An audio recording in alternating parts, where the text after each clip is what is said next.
What's up, everybody? We're back with some more Star Wars Outlaws. This time, they're taking a look at the Starship Fantasy. So hopefully we're going to see a little bit of a win here for the Outlaws team, because after the gameplay of the last video, you know, I felt I didn't really love it. So let's look for a win on this one.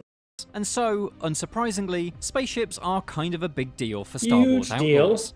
I've been a Star Wars fan for decades, and like the space side of thing is in particular quite important to me. I grew up on games like X-Wing, TIE Fighter, right? Okay, Rogue Squadron. For today's IGN First, we spoke to staff at Massive Entertainment to find out just how they've woven the perfect Starship fantasy into the first ever Star Wars open world. Or, perhaps more appropriate for a game where you can fly to multiple planets and moons, the first ever Star Wars open galaxy. What's going on here, right? They're hitting them. This is the reticle, right? They should be aiming for, but they have it right there. It looked like there's some kind of lock on, so maybe it doesn't look like they're aiming at this and hitting it. They're hitting it anyway. I don't get it. Maybe it makes sense playing it. I'm on it. No, that was our way out. Then we'll make another one. With 5 distinct, deeply detailed open worlds to explore in Outlaws Galaxy, you'd be always shooting at the ship. The inky black space between each of them would be a little empty in comparison. But hold on a second. I have to see that again. I do find it funny how they'll always shoot at the ship. Like you're going to do anything with your dumb blasters. Given for thinking the inky black space between each of them would wow, it does. I'm not great. Be a little empty. I felt like we were going to hit that. But Massive has applied much of the same design ethos that it uses planetside to the outer space regions. That is a huge one. There's a lot to do. There's secrets to discover. There's exploration. Top left. You can scan I think for that's opportunities. your wanted, and of course, there'll be living world events or living space level? events. Looks like they were going to from a 3 to a 4. Being attacked by pirates that you can choose to help out. Pikes? Empire stopping a smuggling ship that you can choose to intervene in or not. There might be some other things you can do, it's like a wrecked ship that's got a distress beacon. Looks kind of like a Y-wing, did it not? There might be some other Yeah, it's not a Y-wing, but man, it looks. things you can do. Maybe they got a hold of one. It's a pirate, right? Beacon. Is it a trap? Is it not a trap? Defeat the pirate. Defend the pike freighter. All right, so the pikes. All right. See, there's still a force field impact over here, so maybe I can disable that. Everything is driven by the same kind of motivation for you to, find the intel, follow up on it, find something interesting, and tying it somewhat back to the story. Between the organic moments the living event system creates, you'll likely want to find a place to moor up, stretch your legs, and scout for new opportunities. That's where space stations come in. All right. So think of them as mini cities. There'll be a cantina, there'll be a bar, people to talk to, there'll be opportunities, there'll be sabacc tables, there'll be secrets. Can you play sabacc? That would be pretty sick if you could actually play sabacc, not just sit there and chat. There's gonna be people like Red Dead where people just play the poker. They'll just play sabacc. The exploration, there's a lot of things to do in those. Whilst they're there, they can sell things, they can buy things, they can upgrade their ship, they can pick up contracts, as well as some sort of narrative. It's a mission hub. It's a mission hub. Okay. While outer space features some contracts and activities similar in scope to what can be accessed on the ground, Massive faced a distinct problem. Okay, so they're firing it. Stars. Yes, Star Wars is a black space with stars, mostly. And it's very hard to make something with that because there's no points of interest there. So we needed to find what makes the exotic ingredient to it. Okay, an exotic ingredient to space. Loading screen. This one looks good. Not like that cloud thing they do. I like the engines moving around. Edge of the galaxy. The answer was to push the visuals of space in Star Wars further than we typically see in the movies and TV shows. Each planet had to be surrounded by regions further than we typically. I want to hear him say that again.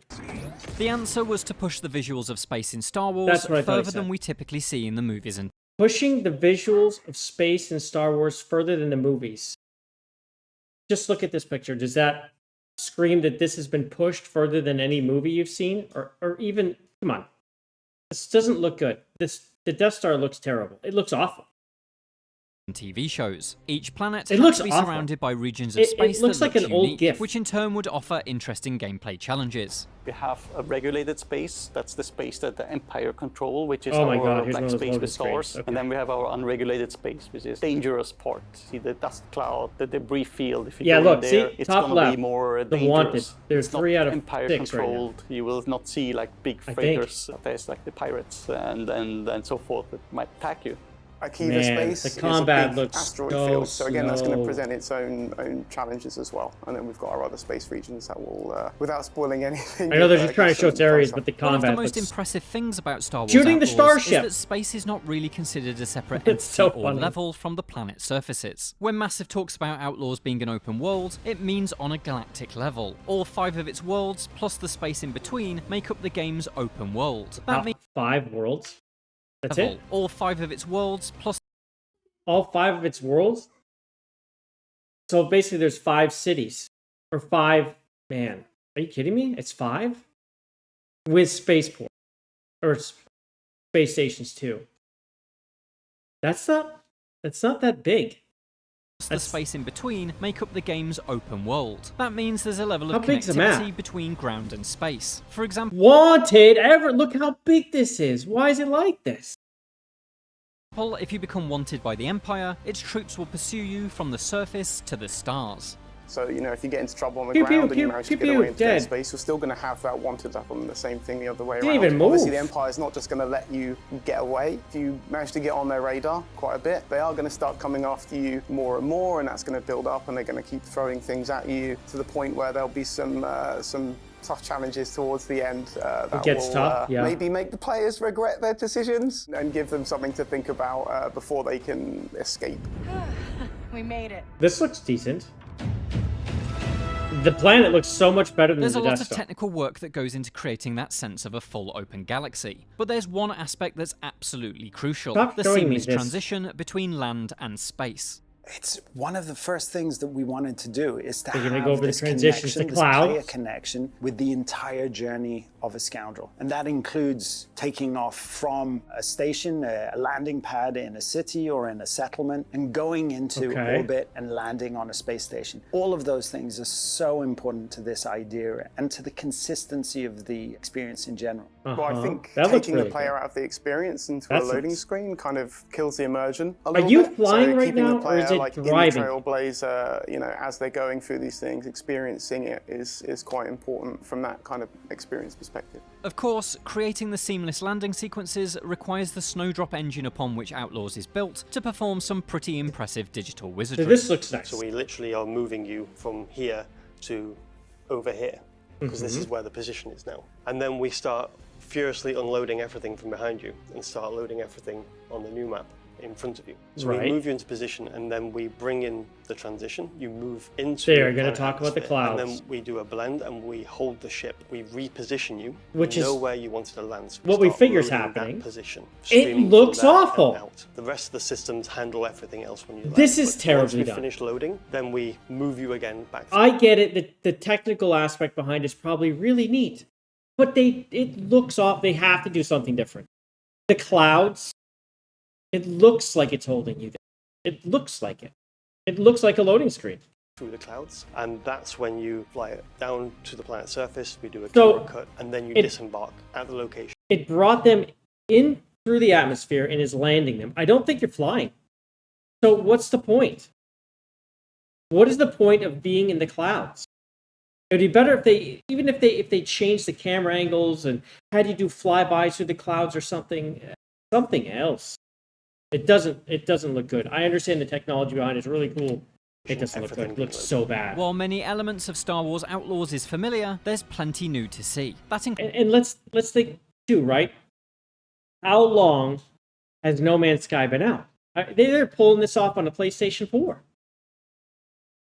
You can seamlessly go space your ship, to land the Trailblazer. seamlessly, Like the and then fly to Trailblazer another for us planet. It's a prototype. Only few ships were built. Only one remains. The rare nature of the I Trailblazer am not means it is a impressed. bespoke creation for Outlaws. I don't like it's not based on any existing cargo ship in the Star Wars. Okay, It is sorry, a I'm bespoke talking over this were part. built. I think they're talking about the ship. Only one remains. There's only The one. rare nature of the Trailblazer means it is a bespoke creation for Outlaws. It's not based on any existing cargo ship. Okay, I want everyone to take a look at that ship and be like, you can design any ship for a smuggler in Star Wars. Is this the ship you're making?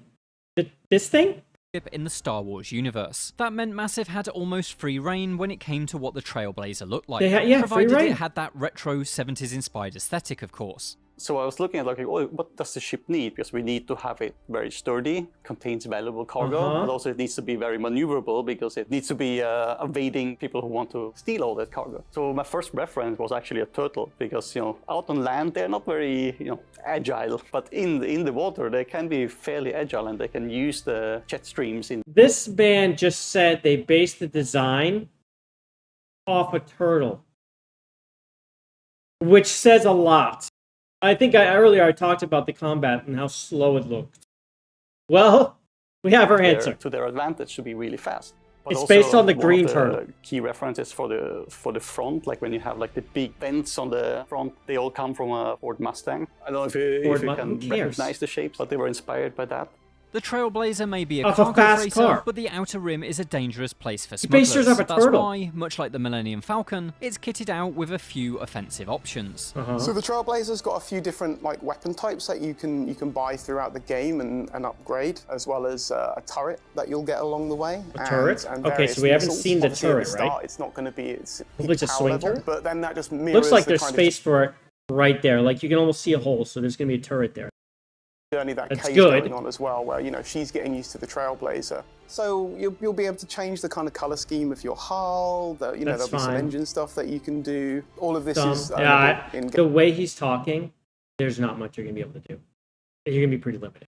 Game as well, so you'll be able to make the Trailblazer kind of like feel like your ship with a combination of like how you choose to put your armaments on for your gameplay style and the visual look at it. There's gonna be very little you can do with that ship. Like, you're happy. While there's plenty of customization options for the Trailblazer, flying this ship is just one part. Star Wars, you have a ship in the game. Fighting is so important. You have to have. If you have space combat, it has to be exciting. It looks so bad, and the ship is whack. It's whack. Part of a much larger whole. Wanted. As such, Massive hasn't turned Outlaws into a stealth flight simulator. The aim is for flying to come as naturally as walking across a The flying planet itself surface. looks like it's easy to control. Making a fun, accessible experience that has like familiar looks controls, like it has good controls. but still that cinematic Star Wars feel, which I think that we've kind of nailed with like the feeling of the way the ship moves and the sounds and the music. Like it all comes together to give that player that like really good, either tense experience if they're out exploring, or like action-packed. Just quick shout out though for getting a Rhodian in here. Excellent choice, even if it's a pink one. Like dogfighting, I think is really fun and exciting. Shoot the ship! Yes, they did it. They did the thing. Oh, it's this again. Use the boosters. Get us out of here. Wanted. That's really bad. I don't like that wanted thing. We can make it. We're out. We're good. So I want to look around. So there's something over there. It looks like some kind of Imperial thing. There's some stuff that you can do there, like abilities to like, repair your ship and your shields and stuff. But there will be a little bit of light management of that, you know, with things on cooldowns. Didn't really want to lean into a more sim experience because, you know, Star Wars is for everyone. Right? What he's saying is it's really simplistic. It's really simple, which is fine, but also means there's not going to be a lot going on in space in combat. It's going to be very samey. Right, so we want as many players to engage with the systems as possible. Clear wanted status. Oh, that looks good. Okay. Oh, that looked good. Clearing it looks great. Look at this. Look at this pop-up right there. Abandoning search with the Imperial symbol. Why couldn't wanted just be wanted, Imperial symbol? Same exact thing. It would be perfect. Okay, are we good? We're all clear. Let's get back to it. Yep, so that is the wanted level. We saw it to clear learn more around about the the wider galaxy that the Trailblazer fits into, be sure to check out our other. All right, they're going through these things, experiencing. All right, so what does everybody think here? Kind of experience. Are you loving it? Creating Are the you seamless landing sequences requires the snowdrop Are you upon which Outlaws is built. questioning it like me? I am really questioning just about everything. I mean, you got some of the cinematic stuff like this looks great. Over here. This is where And this guy's talking about the loading screens and how awesome it is that you're flying through a cloud for, what, 30 seconds? on the new map. I don't like that. The combat looks slow, the ship is boring, it sounds like it's going to be really limited. Sounds like really basic, light, simplistic. I am not, man, I was hoping for a bit of a win here, but this game, man, I don't know, bro. I'm not McLovin' it right now. But maybe I'm wrong. Let me know what you think. Does it look like something you'd want to play? Does the combat look what you're looking for? Do you want it faster? Do you want it more intense? I mean, the way they're shooting the tides, it looked like it's on super easy mode. I mean, maybe it gets tougher, but it's just they didn't even maneuver. The rare nature of the Trailblazer Man, is a bespoke creation for Outlaws. A little disappointed, but oh man. The Star Wars universe. And they had full autonomy on that ship, man. They could have made it however they wanted. That they chose a turtle. All right, let me know in the comments below what you thought about the video. Catch you next time. Love you, meet appreciate. What? Wait. That's a thermal detonator. She's just watching a roll at her, waiting, then runs and she should be dead.